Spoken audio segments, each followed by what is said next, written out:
Hello everyone. तो advance welding के unit 4 के पार्ट 2 में हम लोग डिस्कशन करेंगे क्लैडिंग के बारे में। क्लैडिंग क्या होती है, ये कैसे वर्क करती है और उसके किस टाइप से की जाती है। तो सबसे पहले देखते हैं कि क्लैडिंग क्या होती है। Cladding is a bounding together of dissimilar metal. तो वो आपकी कोई दो मेटल हैं जो डिसिमिलर हैं, ठीक है, उनके बीच में अगर आपने बाउंडिंग कराई है तो उसे बोलते हैं, ये मान लो आपका AG है, A या AU है, अगर इन दोनों को बाउंड कराते हो तो क्या होगा, तो इसी को बोलेंगे क्लैडिंग। नॉर्मली क्या होती है, एक कोडिंग चढ़ाते हैं हम, जैसे ये आपकी क्या है, ये स्टील है, इसके ऊपर आपने एक लेयर चढ़ा दी है किसी भी एलॉय की, इसे बोलते हैं क्लैडिंग, ठीक है। In many cases corrosion resistance is required only for the surface of the material and carbon और alloy can be clad with more corrosion resistance alloy. मतलब देखिए, बेसिक मैं समझाता हूँ कि इसका इस्तेमाल होता क्यों है। तो जो हमारे अदर एलॉय हैं, मतलब जो ऐसे एलॉय हैं जिन पे कोरोजन नहीं लगता, मतलब जिन पे जंग नहीं लगती, वो काफ़ी महंगे पड़ते हैं।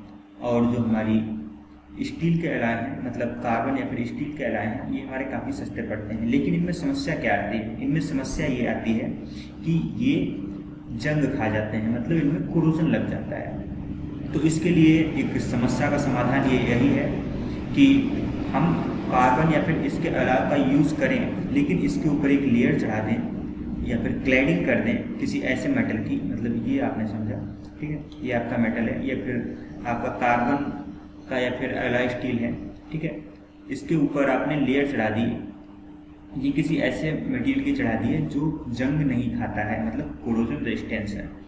तो इस कोरोजन प्रूफ लेयर की वजह से ये जो अंदर का मटेरियल है ये सेफ रहेगा। तो इससे हमें होता क्या है, इससे होती हमारी कॉस्ट सेविंग, मतलब करीब में 80% तक सस्ते पड़ते हैं ये सारे मटेरियल। तो इसीलिए हम इस्तेमाल करते हैं इस मेथड का, क्लैडिंग का। मतलब हम कोई कार्बन का या फिर एलॉय स्टील का मटेरियल ले लेंगे, उस पर कोई कोरोजन प्रूफ मटेरियल की लेयर चढ़ा देंगे।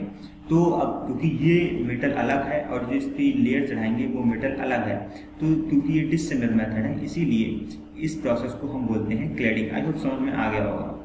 तो क्लैडिंग मतलब क्यों करते हैं पता है, कैसे होती है पता है। अब इनकी यूजेस देख लेते हैं। तो include roll bonding, explosive bonding, इस तरह मतलब बहुत सारे मेथड होते हैं, इनसे हम क्लैडिंग को परफॉर्म कर सकते हैं। मतलब ये यही है ना लिखा हुआ, steel can be complex in the several way including the roll bonding, explosive bonding, weld overlaying और बाल पेपरिंग। ये सारे मेथड होते हैं क्लैडिंग को ऑब्टेन करने के, ठीक है। अब इनके यूजेस क्या हैं, केमिकल प्रोसेस में काफ़ी इस्तेमाल होता है, ऑफशोर ऑयल प्रोडक्शन में बहुत इस्तेमाल होता है, ऑयल रिफाइनिंग में इसका यूज़ किया जाता है, इलेक्ट्रिक पावर जनरेशन इंडस्ट्री, मतलब जितनी भी इंडस्ट्रीज़ हैं जहाँ पर भी हमें मटेरियल चाहिए जो कोरोजन प्रूफ हो, वहाँ पे हम इसका इस्तेमाल करते हैं। और ये कोई नया मेथड नहीं है, ये करीब हम पिछले 40-43 सालों से इस्तेमाल कर रहे हैं। तो ये एक रिलायबल मेथड है, इसीलिए इसका जिक्र यहाँ पे कर रहे हैं। और कुछ और चीज़ें हैं, weld overlaying technique cladding is commonly used to clad surface fabrication of steel structure. तो स्टील स्ट्रक्चर होते हैं, उनके निर्माण में भी हम इसका इस्तेमाल करते हैं, ठीक है। Actual weld overlaying process is depend on the many factor including access, weld position. और जो हमारा एक्चुअल बेल्ट ओवरलेइंग प्रोसेस है, मतलब क्लैडिंग का, वो बहुत सारे फैक्टर्स पे डिपेंड करता है। जैसे एक्सेस उसकी क्या है, बेल्टिंग पोजीशन क्या है, एलॉय अप्लाइड, मतलब किस तरह से एलॉय को अप्लाइड किया है हमने, और इकोनॉमिक्स और उसकी इकोनॉमी क्या है, इसको आप ध्यान में रखते हुए क्लैडिंग करते हैं। अब बात आती है एप्लीकेशन ऑफ स्ट्रिप क्लैडिंग।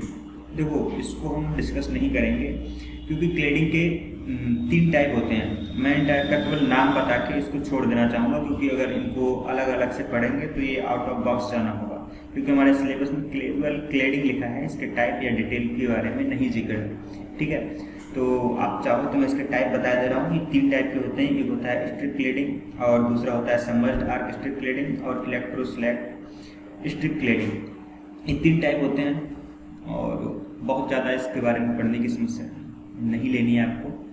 किस तरह से होता है इस फिगर से समझने की कोशिश करते हैं। मतलब एक पेरेंट मेटल है, ये किसी अलग मतलब ये कार्बन या फिर स्टील का एलॉय है, ठीक है। इसके ऊपर आपने कोई इस तरह का मटेरियल जो कि कोरोजन प्रूफ है, इसको आप चढ़ा देते हैं। कौन से मतलब वेल्डिंग का सहारा लेते हैं, इलेक्ट्रो स्लैग वेल्डिंग या फिर समर डार्क वेल्डिंग, और एक और मेथड होता है स्ट्रिप क्लैडिंग। स्ट्रिप क्लैडिंग ये है, इसमें क्या कर रहे हैं,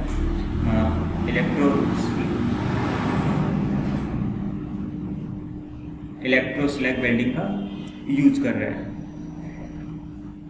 तो आई होप समझ में आ गया होगा क्लैडिंग क्या होती है और कितने टाइप की होती है। इससे ज़्यादा पढ़ने की कोई आवश्यकता आपको नहीं है।